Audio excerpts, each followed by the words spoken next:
Steve D'Antonio here with another edition of the Gearhead's Workbench. Today we're going to talk about soldering, soldering technique, some of the tools that I like to use when I solder, including the soldering irons that I use, solder selection, and a variety of other things associated with soldering. So I hope you'll join us. So let's start off by talking about safety. You can see from the way I look right now that I'm wearing safety glasses. I've mentioned this in my other videos. I've just gotten into the habit of wearing safety glasses when I'm doing any kind of work, whether it's electrical, mechanical, whatever. My eyes are too valuable to take a chance on. So when I'm doing vessel inspections, for instance, I just wear safety glasses the whole time. If I'm doing mechanical, electrical work, again, I wear safety glasses. It's just a good rule or habit to get into. With soldering, it's really a necessity, because if you're soldering and you get a splatter of solder or flux, it's hot, obviously, it could go into your eye and cause damage. So just plan on having a good pair of safety glasses if you're going to be doing soldering. Some of the other safety details that I'll mention is when you are soldering, the smoke that is created from the solder is not something you want to inhale.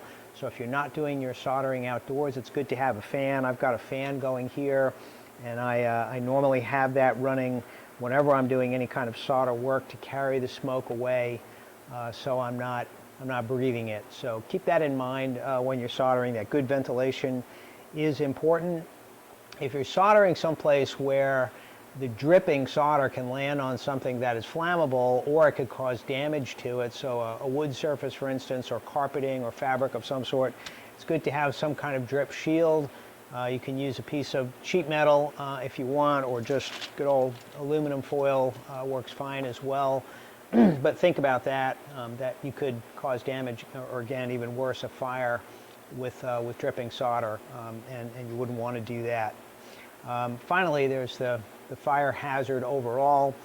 When you are soldering, obviously the soldering iron itself is hot, and if you set it down on something that is flammable, you could, at the very least, cause damage, but worse than that, there could be a fire. So all of those safety details need to be kept in mind when you're soldering. Think about that before you ever turn the soldering iron on. Let's start off by talking about the tools that we're going to use when we're soldering. If we're soldering wires, then we're going to have to typically strip those wires. I have my favorite tools. Obviously, these are some of my favorite tools and the ones I use most often. My go-to stripping tool is this manual, sort of old school stripper. I really like this tool. I have several of these, and I keep them in different toolboxes and bags, so I've always got one available to me, and they are very reliable, very easy to use. What I like about this tool primarily is the stripping is done up here rather than down here. This is just sort of more ergonomically effective when you're doing the stripping above the pivot point. This tool does have a few other little features built into it. It'll cut machine screws that are these sizes that you can thread into these holes, up to a 1024, which is kind of handy to have. It will also crimp, but I never use it for that because it's awkward to use this for crimping, because it's below the pivot point. You've got to kind of put something in there like that. It's annoying, so I just don't do it, and you don't have such great leverage when you're trying to crimp in there. So in a pinch, it can do it. It'll do everything, but primarily this is a stripping tool. There is an automatic stripping tool, which I do use from time to time. I like it's kind of neat. It's just one, squeeze it and it automatically strips the wire and doesn't do any damage to it. It's a bit bulky, and so it doesn't work in every application. It is handy for stripping the jacket off of duplex cable, I will say that. Unless that cable is very thick or very cold, this stripper will do that with no problem. So that's what I primarily use it for, is to strip duplex cable jackets off. But again, it'll strip pretty much any type of wire that you put into it. Pretty foolproof. So I like that. For crimping, again, I kind of like the old school version of crimping tool, which is this. It's not automatic. It's a manual crimping tool. And if you look here carefully, you can see it says insulated and bare, and that's a reference to the type of crimps that you're using. These are insulated, which is what we're using most of the time, and it would go in there. One little nuance to this is some of these, the bare stripping die, that's called a die, is at the top, and the insulated is at the bottom, and I find that a little annoying because 99% of the time I'm stripping insulated solderless or crimp terminals. So if I have to go to the bottom to do that, down here I've got to stick it in further, and that doesn't sound like much, but when you're doing a lot of them, it is a bit of a hassle. So if you're buying one of these, look for one that has the insulated crimping die at the top, closer to the cutting section rather than closer into the pivot. I do use occasionally I will use an automatic crimping tool, but not often. Again, these are bulky, they're not that easy to use, especially if you're in a confined space, but they do a good job. You can't really screw it up. You know, if you put the right crimp in the right color die and the wire is fully inserted in it, you can't really get it wrong. So an automatic crimper and an automatic stripper are handy for people who don't do this on a regular basis. So if you're a novice and not a marine electrician and stripping every day, then these kinds of tools could be easier for you to use. And again, if you have some doubt about how much pressure to put on a crimp when you're using this tool, then the automatic tool could be more handy. And I've talked about all of these in another video about cutting and crimping tools, which you can go to, and we'll put a link to it in this video below the video. Finally, a good cutting pliers, what some people call a side cutter, is important just for cutting wire or trimming strands or anything that you have to do. This one has a really long handle, so there's a lot of leverage on it. I wouldn't say you have to have that because you're cutting copper wire. It's not hard, obviously, and so it's easy to cut. But a good quality cutting tool is important to have as well as part of your tool selection. Now, for some specialized tools that are related to soldering, this is a heat sink. It's aluminum, and you can clip it onto something that you are trying to carry heat away from. So if you're soldering, but you don't want that heat to spread out into another surface that's sensitive, like a printed circuit board, you can put this on and it'll absorb and radiate some of that heat away from that surface. So that can be handy depending on the type of soldering that you're doing. These are soldering picks that sometimes, and a brush, that can sometimes come in handy if you're trying to hold things in place while you solder them or clean them away. These are specifically designed for this, and you can see these are very old. They're Archer, which was the old Radio Shack, which is no longer in existence, but you could buy these online quite easily, and a number of people make them. As far as the solder itself goes, there are several different types of solder out there. If you're soldering electrical components or electronic components, which is what we're talking about here, then you must use a solder that is designed for electronics. You cannot use a solder that's designed, for instance, for plumbing or for general mechanical repairs, because those are different types of solder. They are not suitable for electronics. So a specific electronic solder that comes in two versions, a lead-free and a leaded solder. Now, personally, I like the leaded solder because I feel like it works better, it flows better, and it melts, I feel like, at a lower temperature. And the ratio that I use is a 60-40 leaded solder.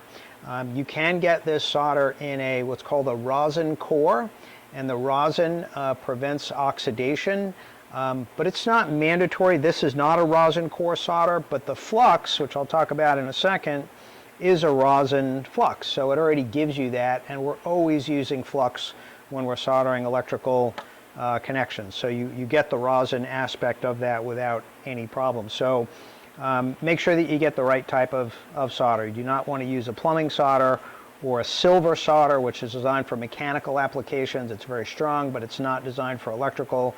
You want to use a specific electrical solder, and again, personally, I use a leaded solder, a solder that contains lead. Of course, because it does contain lead, when you're working with it, you want to make sure you have good ventilation, and you want to wash your hands when you're finished doing this so that you don't get any lead contamination, and just good general safety routine. If you are soldering coaxial connections, which is common, and really in a marine application, that's something that that I prefer to do. I do not care for solderless coaxial connections. I feel like a soldered coaxial connection is the best way to go, and we'll demonstrate that with this connection. I will solder this one in a minute. In the meantime, these are a variety of different tools that are designed for stripping coaxial cable, different size coaxial cables. If you are going to do this, you can strip the cable manually, but it takes a little bit of work and practice. If you're going to do more than, a handful, then investing in one or more of these tools, depending on the size of the coaxial cable you're working with, could be well worth the investment. They're not expensive, and they make life much easier for stripping coaxial cable. I use primarily two different types of soldering irons. I use an electric one that has a controllable temperature on it, which I like. Again, if you are soldering something that's temperature sensitive, like a printed circuit board, you don't always need the maximum wattage, so you can crank down the temperature a little bit with this soldering iron and control the heat a little bit more than you would with just a conventional soldering iron, which is either on or off. If I'm soldering in a remote location or at the top of a mast, for instance, I use a butane soldering iron. I have had two of these for years. I love them. I have two because I can't afford to be without one, so I have a backup and a primary. These have liquid butane in them that boils off and becomes a gas as you use it. The flame is contained inside of that area right there, and I'll demonstrate this one right now. This one now is lit, and you can see there's a slight orangish color in there, and you may be able to see that that's orange in there because that is going through a little catalyst and heating up the tip. These work great, even in windy conditions outside. I have used these to very good effect for soldering, and again, so I really like this tool a lot when you don't have access to electricity. This is, or even if you do, certainly you could use this at any time.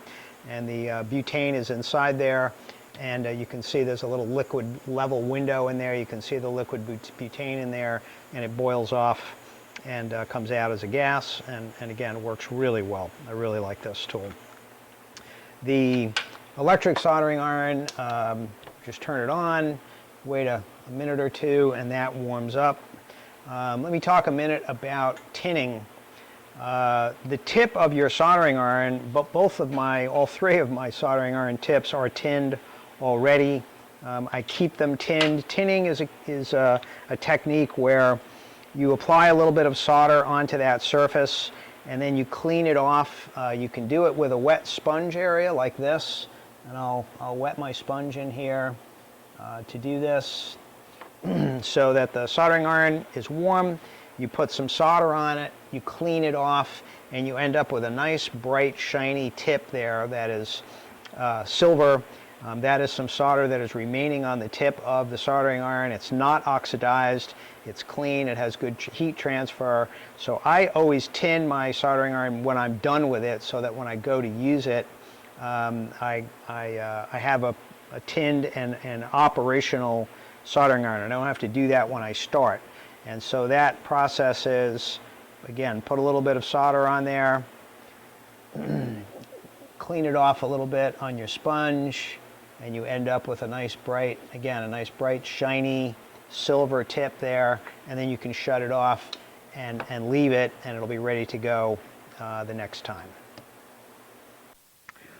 All right, so let's actually do some soldering here. One sort of safety tip that I like to provide for folks working around things mechanical, and maybe not necessarily soldering, but other electrical and mechanical stuff on boats, is to remove any metal rings or jewelry that you have, because it conducts electricity really well, and in some cases it can get caught on things and actually cause some pretty severe injuries.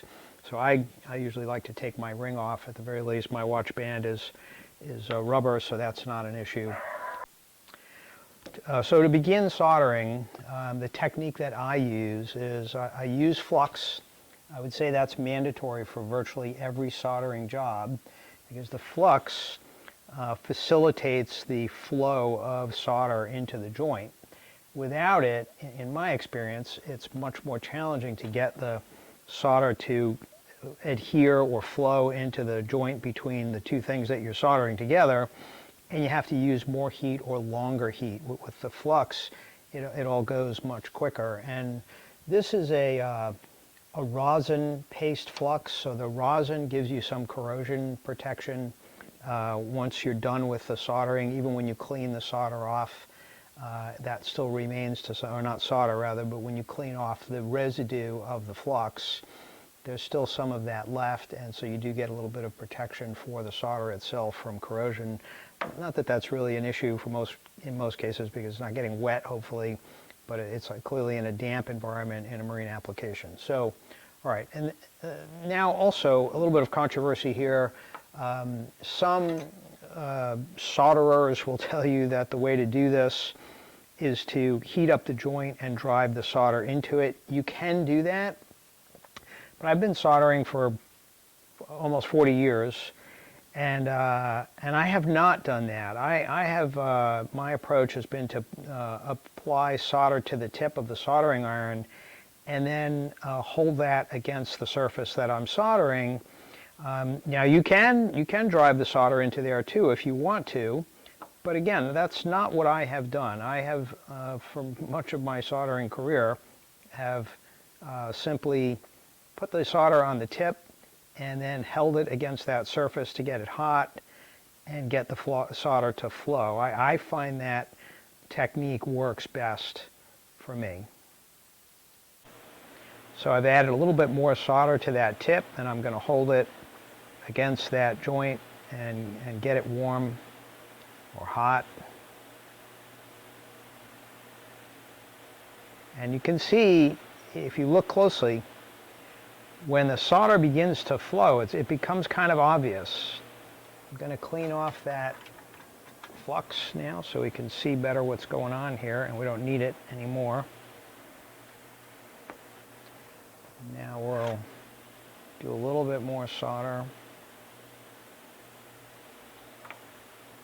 And also, the wire will get warm when you're doing this in a case like this, so I keep a little pair of pliers handy to hold on to that so that I can keep pressure of the soldering tip against that joint. And you can see that flowing just right that minute. You can see the solder sort of puddling out onto the ring terminal.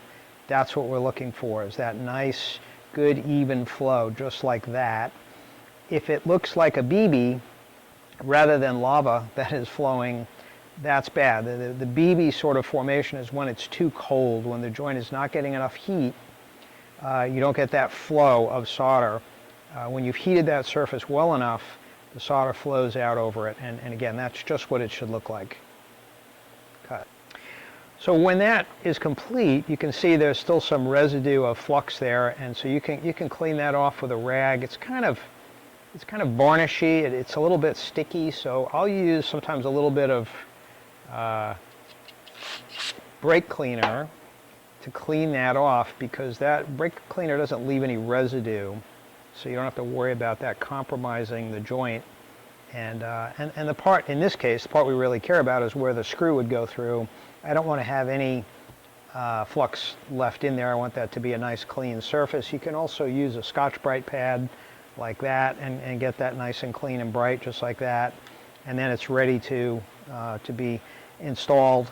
Again, if you're using a ring terminal, one detail there is it's very important that the screw or the stud that pokes through that be the same size as the hole in the ring terminal. When I do vessel inspections, I look very closely at that in electrical systems, and I often find the wrong size ring terminal used. Typically, obviously, a ring terminal that's too large for the stud or the screw shank, so you can see a gap between the head of the screw or the nut and the ring terminal. That is a violation of ABYC standards and just good electrical etiquette. The ring terminal hole needs to match the screw or stud that is passing through.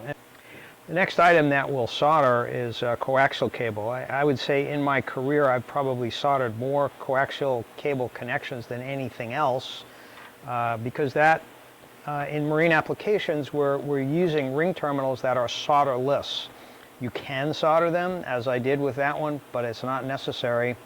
If you want to take a belt and suspenders approach, you can do that, but a solderless terminal is very reliable, very low resistance, so it doesn't need to be soldered. And there are coaxial cable connections that don't need to be soldered either. They're designed to be crimped or secured in other ways without solder. Personally, for this style anyway, this PL259 connector, I prefer solder. I prefer a soldered connection. I think it's more reliable. Even if it gets wet, a soldered connection can still be reliable. You don't want it to get wet, obviously, but if it does, if it's soldered, it usually maintains good low resistance contact. So soldering coaxial connections is a skill that marine electronics techs certainly, and maybe some marine electricians would want to have. So the way to do that is you have to strip the insulation, both sections of insulation off the coaxial cable. There's an outer jacket, and then there's an insulator between the core and the shield that has to be removed. There are tools to do that, which I talked about earlier, and I would recommend using those. They're sort of foolproof for removing that without damaging the wire. One thing to be conscious of is the shield, which is this small braid material. It's very easy for a strand to come into contact with the center conductor, and if it does, that essentially is a short circuit, and this device, whatever this is connected to, probably won't work, or it won't work properly if it's got a short in there. So when you do this preparation, be careful to look right into this area here to make sure that there isn't a strand or two that has somehow gotten up there and made contact with that center core. You don't want to take a chance of that. So I've already stripped this wire back to prepare it for this, and I've looked carefully to make sure there's no errant strands in there. So now I'm going to install this. Before I do, though, one very important factor is this portion of this connector, this goes together like that, must be installed first. If you forget to do this, it'll be a practice soldering job because you're going to have to take it off and do it again. This has to go on first, so don't forget to do that. That's the voice of experience. So this goes on and it gets screwed on. There's a thread inside of here that grabs the jacket of the cable, makes a nice tight, semi-watertight connection between this and this. And you can see now, once I've turned that on there good and tight, you can see right here the shield or jacket strands through that window, and then the center conductor is poking right through there. And we're going to solder both of those locations. So let's do a little bit of flux.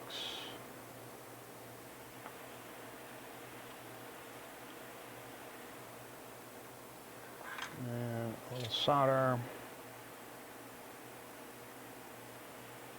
Now, there's a lot of mass here, relatively speaking, this big piece of metal, and it acts as a big heat sink.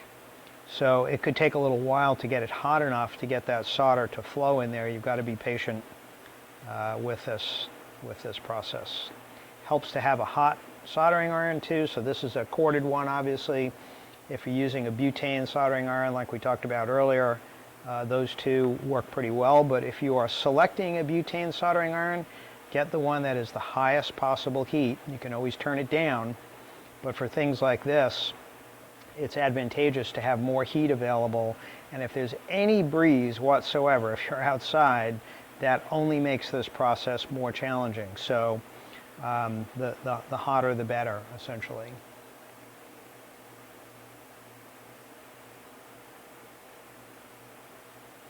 So I'm holding that on there for a bit, again, just to get that hot. And I'm using moderately high pressure here because I want good heat transfer from the tip of the soldering iron to the connector. So I'm actually holding it on there with, again, a little bit of pressure to help transfer the heat as thoroughly as possible. Now, ideally, I want to fill that window with solder so that it is completely sealed up.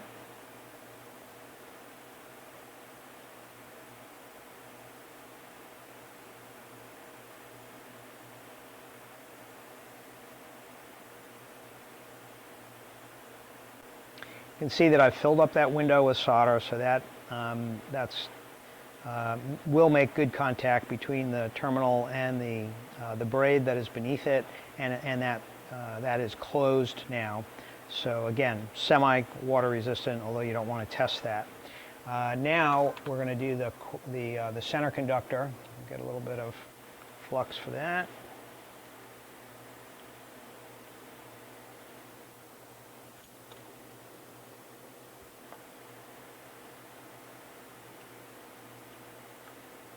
Okay.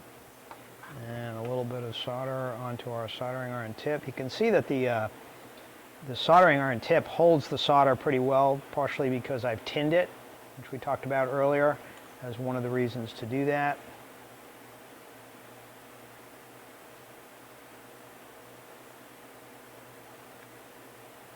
Okay.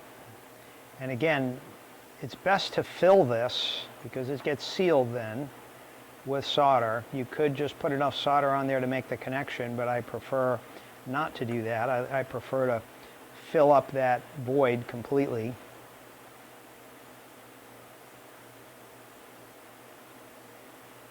And you can see, if you look carefully there, that is completely full of solder now, and we'll make good contact. So now, I'm going to clean it, clean off our flux residue. Again, a little brake cleaner. You can use mineral spirits also, or general purpose adhesive remover, a 3M product, any of those, or electronic cleaner.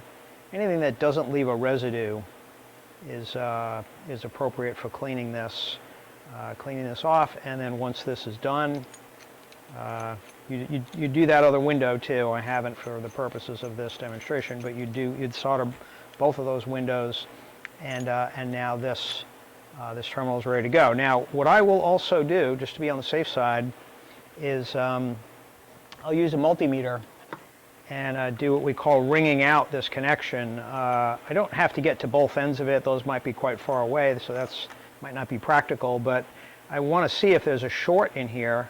I can connect my leads to the center conductor or the center pin, and then the outer shield, and I should have no continuity. It should be an open circuit, essentially, just confirming that I don't have a short. It's a good thing to check that before you put everything back together and plug it in and find out, again, that your equipment's not working right, and then you've got to go back and troubleshoot it. So I try to kind of make a habit of that. Even though I'm pretty good at looking for those strands, I just don't want to take a chance that there is a short. So again, a quick ring out with a multimeter will enable you to do that.